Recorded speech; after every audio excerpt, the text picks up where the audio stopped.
Hello, আসসালামু আলাইকুম বন্ধুরা। কি করছো সবাই? এই যে আমি রান্না করছি এটাই দেখছো তো? তো চ্যানেলটা সাবস্ক্রাইব করে দেখা শুরু করো। নিশ্চয়ই তোমাদের ভালো লাগবে। কারণ আজকে শুধু রান্নাই করব না, রান্নার সাথে, সাথে কাজও করব।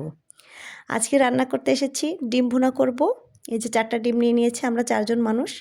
আর আলু ভাজি করব। বেশি কিছু রান্না করব না। কারণ রাতে বাইরে খেতে যাব। এইজন্য দুপুরে অল্প কিছু রান্না করে খেয়ে নিব। এই তো ডিমটা আমি ভালো করে কষিয়ে ভুনা করছি। আমি আসলে ডিমগুলো কিন্তু তেলের পরে ভাজি না। একটু কেটে দেই, ভিতরে মশলাটা চলে যায়। আমি ভাজলে আমার উপরটা ভালো লাগে না। ডিমের উপরটা শক্ত হয়ে যায়। এর জন্য আমি কখনো তেলে ভাজি না। ডিমটা ভুনা করা হয়ে গেছে। এখন আমি আলু ভাজি করব। আলু ভাজি আমাদের ছেলে-মেয়ে খুবই পছন্দ করে। তো এটাই করলাম। ডিমও পছন্দ করে। এজন্য এটাই করলাম। যেহেতু দুপুরে রাতে আমরা বাইরে খেতে যাব। তো এজন্য আলু ভাজি এবং ডিম ভুনাতেই চলবে। তো এই ডিমটা ভুনা করে রেখে আলু ভাজিটা করছি। এটা করে দুপুরে খাবারটা টেবিলে গুছিয়ে দিব। আর শুধু রান্নাই করব না, ওই যে বললাম আরও কাজ করব। একটা 3 পিস তৈরি করব। অনেকদিন হয়েছে আনা হয়েছে 3 পিসটা, কিন্তু সময় হয় না। নিজের জিনিস তো অলসতা করে করিও না। এই তো দেখো রান্না হয়ে গেছে।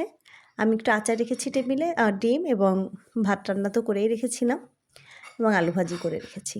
এটা দিয়ে দুপুরে খাওয়া হয়ে যাবে। তো দুপুরে খাওয়া-দাওয়া সবার শেষ করে দিয়ে আমি সেই 3 পিসটা কাটতে চলে গেলাম। আপনাদের ভাই শুধু বলছিল, "তুমি জামাটা এখন কেন বানাচ্ছ না?" আসলে ইচ্ছে করে না, নিজের কাজ তো খুব অলস লাগে। সংসারে সব কাজ করে বাচ্চাদের নিয়ে বাইরে স্কুল ব্যাচ সব কিছু করার পরে আর শরীরটা এনার্জি থাকে না, তাই ইচ্ছে করে না। তো ভাবলাম যেহেতু আজকে বাইরে খেতে যাব তাহলে জামাটা তৈরি করেই ফেলি। অবশ্য আমি কিন্তু বোরকা পরেই যাব। তবুও জামাটা তৈরি করছি। আপনাদের ভাইয়ে খুব পছন্দ করে এনেছে, নয়তো কষ্ট পাবে। এইজন্যই তৈরি করছি। জামাটা তো তার খুবই পছন্দের। শুধু তারই নয়, আমারও খুব পছন্দের। সুতি জামাটা তবুও খুব ভালো লাগছে। তো এটা জামাটা তৈরি করছি। আপনারা প্লিজ একটা সাবস্ক্রাইব করুন আমার চ্যানেলটিতে এবং লাইক, কমেন্ট, শেয়ার করুন। আমার পাশে থাকুন। আপনাদের উৎসাহ পেলে আমি অনেক দূর এগিয়ে যেতে পারবো ইনশাআল্লাহ। তো এই তো আপনাদের অনেক ভালোবাসি। আপনাদের ভালোবাসা টুকটাক পেয়েছি। খুবই আনন্দ লাগে, ভালো লাগে। জামাটা তৈরি করতে, করতে আপনাদের সাথে আমি অনেক কথা বলে ফেলেছি। তো ভুল ত্রুটি হতেই পারে, ক্ষমা দৃষ্টিতে দেখবেন। সবসময় মানুষের মুখের কথা একরকম নাও হতে পারে। এজন্য আগে থেকে আমি দুঃখিত। তো যাই হোক ইনশাআল্লাহ আস্তে, আস্তে সব কিছুই ঠিক হয়ে যাবে। যেহেতু আমি নতুন, ভুল তো করতেই পারি। ভুল না করলেই কিন্তু আসলে মানুষ শিখে না, তাই না? আজকে একটা ভুল করব, পরবর্তীতে ইনশাআল্লাহ সেই ভুলটা আর করব না।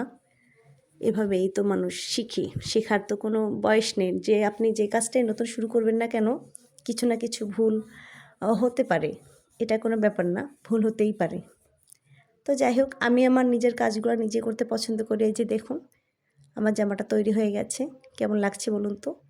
আমি ফুল হাতা দিয়ে জামাটা তৈরি করেছি। খুবই সুন্দর লাগছে। কেমন লেগেছে? প্লিজ কমেন্টে জানাতে পারেন। যে ওড়নাটা দেখুন অনেক সুন্দর, ওড়নাটা জামাটা অনেক সুন্দর। আমি সিম্পলিভাবে করে ফেলেছি। এই তো দেখুন বন্ধুরা, খোদা হাফেজ।